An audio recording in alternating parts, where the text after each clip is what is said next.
top of the net. We're carpeting around, but the separation of the coloring isn't for aesthetics. Trust me, I don't have a clue about aesthetics. I don't care. I'm like I match half the time. So when we look here, the top of the net, I want my guy to say goodnight. So she's 11 o'clock. I want right foot forward, knees bent, 11 o'clock. They know how to monitor that. And we do things, we back them off the wall. Everybody has a wall. That I know. I know that all of the programs have a ball and have a wall. So we have no excuse. All like that. Let's go up. Hey, can I, what's Philip? Can I do something, Philip?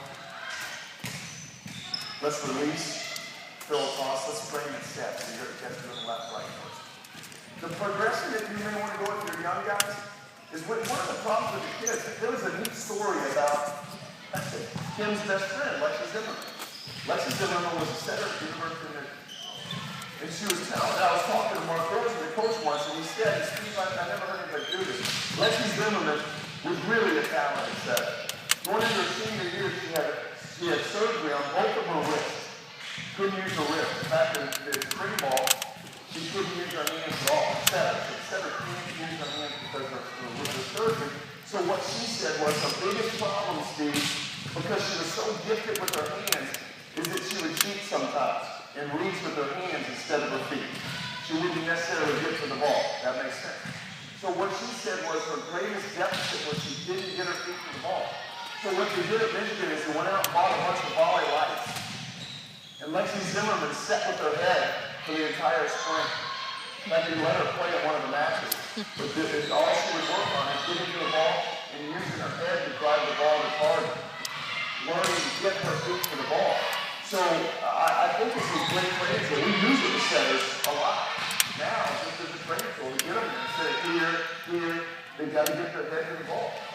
One of the best ways to train your young kids going footwork again is what we call frame and kick, catch. So she's just going to frame it and kick it. Left, right. Frame, kick.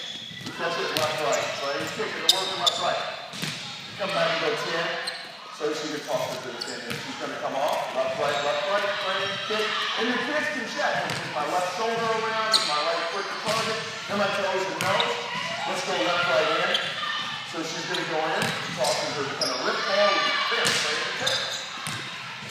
Setting is nothing more than catching hard.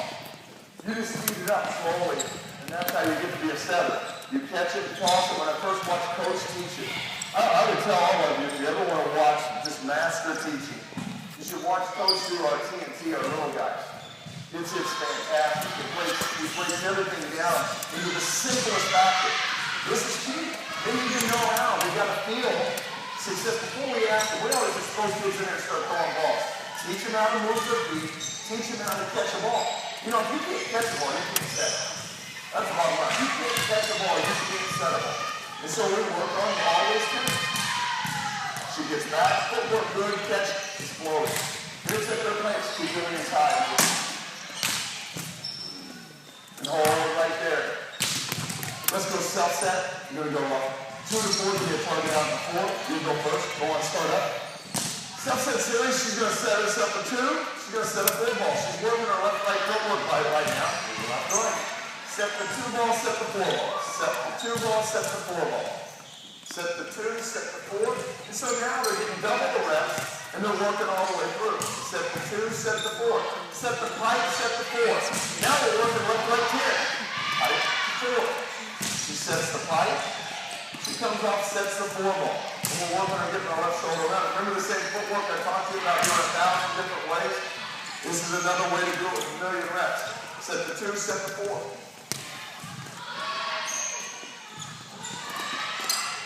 There you go. Set the rip, set the 4.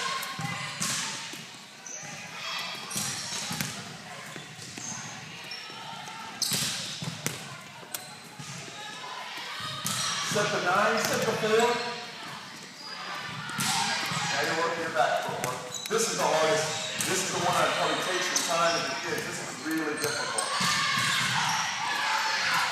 And right there. We spin, we'll do that whole routine jumping. We now started to move it a little bit more. Set the 2, set the 36.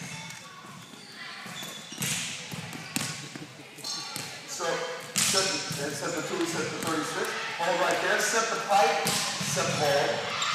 So this is we work on different types of tapping moves. Boom. Step the pipe. Step the pipe, set it over. We attack, we're using our centers to attack off the wrong step.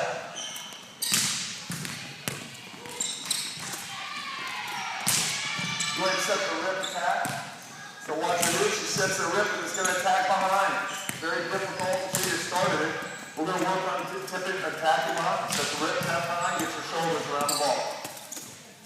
Set the rip, set behind, there you go. Tap behind, we're going against the grain.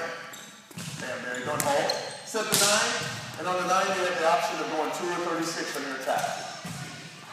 Set the 9, she's going to attack all the way across to the 2 line. She's going to set the 9, she's going to attack 36, stay big.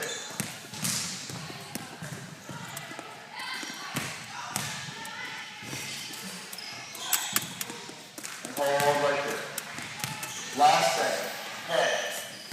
And this is by far the most, if you look at the quote, I saw that once again Morgan's dad shared this quote with me the other day, and I loved it. Speed of hand, speed of foot, speed of mind. The most important of these is speed of mind. And that was by the Soviet hockey. He was the head coach back in the team, got beat by the Miracle Group in Lake Placid. Speed of foot, speed of hand, speed of mind. Your kids struggle because their minds aren't fast enough to process what we're doing. So what do you do to make them think more? You know, we talk in there, keep your head on the ball. Do that box hop drill. Go box hop, go box step. So maybe do box step. I don't think we've marked done this as much. We just jump. First thing about the head, we want to keep our head on the ball. So she's just going to jump. She's going to move. Instead of reaching for the ball with her hand, she's going to reach for the ball with her head. Keeping her head behind her. And notice working. Maybe she's going to take steps, she's just going to hop. You just want to focus on the same delivery. Hold right there. Keep your head in the game, middle. Until we get the early sauce, blowing the whistle, come on, footwork. Another option is, Philly, can you toss? Give me a target out making on this demo with you. Go to target on the backside of you. We'll do a lot of times, we'll make our setters make decisions. If she sees my hand here, she sets there. If she sees the hand behind her, she sets the opposite, so go ahead.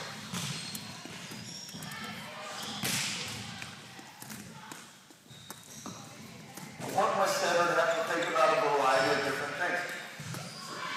Now we can change it from hand to body. I step in front, much like a middle blocker. I step behind, she makes the adjustment. I step in front, she goes, there you go, hold right there. Now I'm going to give her something to see. I'm going to give her rock, paper, scissors. She just calls out what symbol I hold up. Before she sets them all, step wherever you want. Go.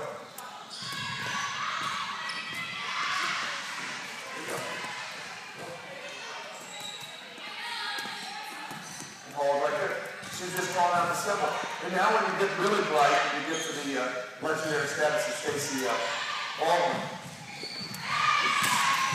you have to make decisions in life. So now I'm going to give her a symbol. She's going to have to beat me at this at rock, paper, scissors. Set whatever you want. Go. You lost. Go. Yeah, you want that.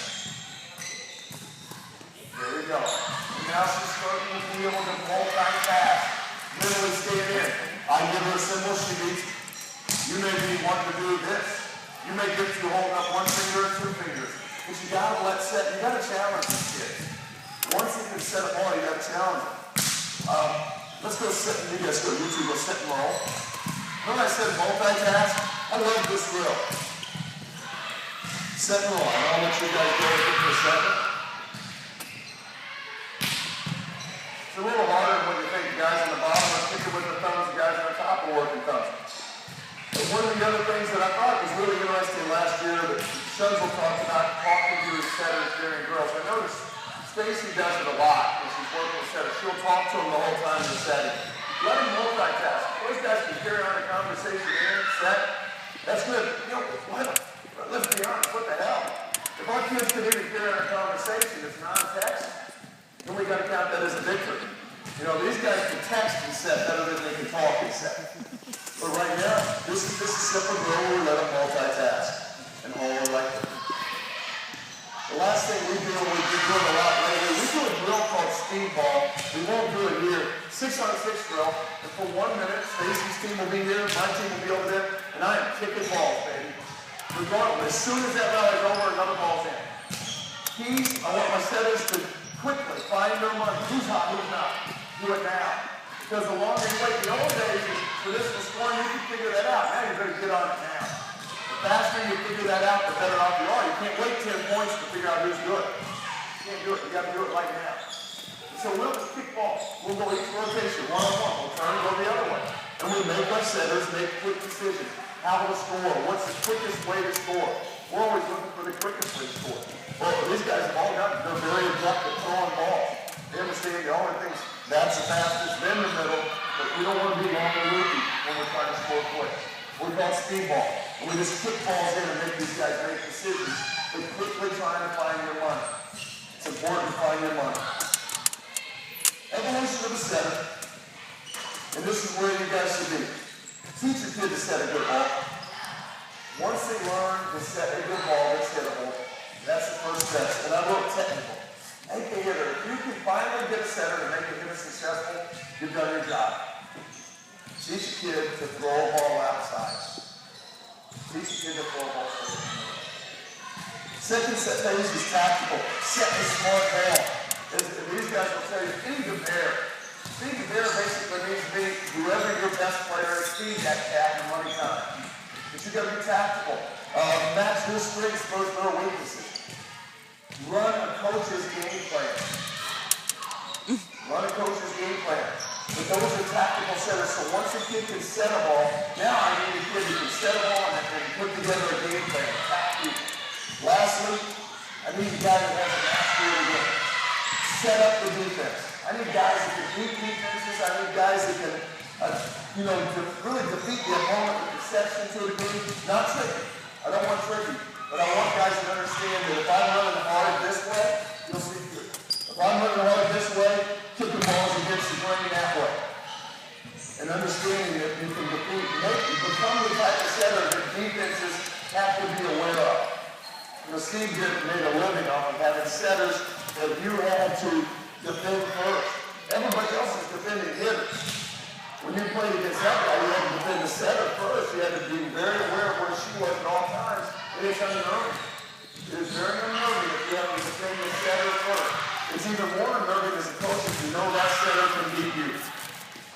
And those are the type of kids you want to develop. But you got to teach them how to set it, teach them how to feel it, and then they can run it. Questions on anything? Questions on anything at all? I know it's an awful lot of information awfully quick. If you got questions afterwards, I'd love to talk to you. I will tell you, Alexis Mates is a junior. He's at Westfield. Hopefully that doesn't hold her back. But she's a tremendous football player, plays in our 18s. So in our team, she's going to be a really great player. Big motor, and I think that you'll see it hopefully if you play against her this year. You'll see what I'm talking about. Morgan Berger's leaving me. She's going to University of Kentucky. She will graduate from Delta High School, and she was the most valuable player, by the way, in the national championships last year. Very, very good setter. Most improved setter in our club. Mark Ledbery, most improved setter in the club. I think the most improved setter in the state of Indiana. Is going to Eastern Illinois, which is a steal. She's going to be a great college player, and I think that Stacy would agree to that. She plays in our 18 Skyhawks team. You could give them a big hand, I'm great. John